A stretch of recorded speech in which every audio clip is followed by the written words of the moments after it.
আসসালামু আলাইকুম। সবচেয়ে সহজ এবং মজাদার একটি নাস্তার রেসিপি আপনাদের সাথে শেয়ার করব। আর এই রেসিপিটি এতটাই সহজ যে বাড়িতে যে কেউ খুব ইজিভাবে বানিয়ে ফেলতে পারেন। চলুন দর্শক, আজকের পর্বে আপনাদেরকে তৈরি করে দেখাবো কলা দিয়ে মজাদার একটি নাস্তার রেসিপি। চলুন রেসিপিটি শুরু করি। বাসায় কলা আনার পর যখনই দেখি একটু নরম নরম হয়ে যায়, তখনই কলা দিয়ে ঝটপট আমি এই নাস্তাটি বানিয়ে ফেলি। তো কলাগুলো ছিলে নিয়েছি আর এর মধ্যে আমি চালের গুঁড়া দিয়ে দিচ্ছি। আর এরপর দিয়ে দিচ্ছি 1 চামচ ময়দা, এরপর দিয়ে দিচ্ছি লবণ, এরপর লিকুইড দুধ দিয়ে দিচ্ছি। তো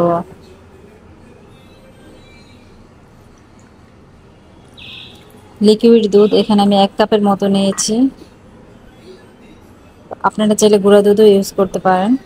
এরপর আমি সুগার অ্যাড করে দিচ্ছি। এরপর ভালো করে মাখিয়ে নেব। আর এর মধ্যে আমি এখন গুঁড়ো দুধ দিয়ে দিচ্ছি। গুঁড়ো দুধ দিলে এর মানে টেস্টটা খুব ভালো আসে আর কলারও খুব ভালো একটা ফ্লেভার পাওয়া যায়। তো এরপর নারকেল কোড়ানো দিয়ে দিব। আর নারকেল কোড়ানোটা আমি ফ্রিজে ফ্রোজেন করে রেখেছিলাম।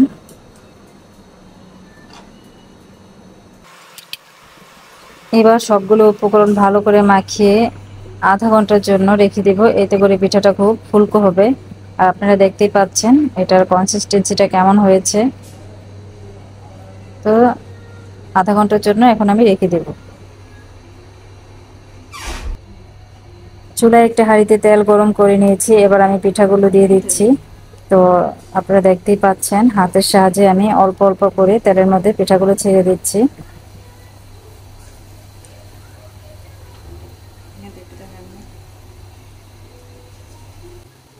পিঠাগুলো ডুবো তেলে ভেজে নিতে হবে আর চুলার আঁচটা একদম লো হিটে রাখতে হবে। তো লো হিটে রেখে আপনারা দেখতে পাচ্ছেন আমি পিঠাগুলো এখন ভেজে নেব।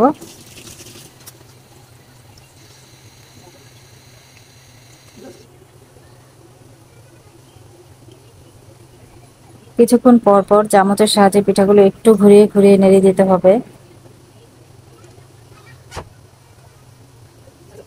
আর বাদামি একটা কালার আসলে মনে করতে হবে যেন পিঠাগুলো হয়ে গিয়েছে।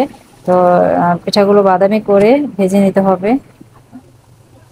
জাস্ট এখন আমি তুলে নেব। পিঠাগুলো হয়ে গিয়েছে, এখন আমি তুলে নিচ্ছি। এই তো দেখতেই পাচ্ছেন কি সুন্দর একটা কালার আসছে আর পিঠাগুলো খুব ফুলকো হয়েছে। এবার আমি বাকি পিঠাগুলো একই প্রসেসে ভেজে নেব। তো যাই হোক, আজকের এই রেসিপিটি বাসায় থাকা অল্প উপকরণে খুব ইজিভাবে বানিয়ে ফেলতে পারেন। আর বাচ্চারাও এই রেসিপিটি খেতে খুব পছন্দ করবে। তো আশা করি আজকের রেসিপিটি খুব ভালো লাগবে। আর যদি ভালো লেগে থাকে অবশ্যই আমার চ্যানেলটিকে সাবস্ক্রাইব করে দেবেন। আর আশা করি সবাই পাশে থাকবেন। তো সবাই ভালো থাকবেন। আসসালামু আলাইকুম।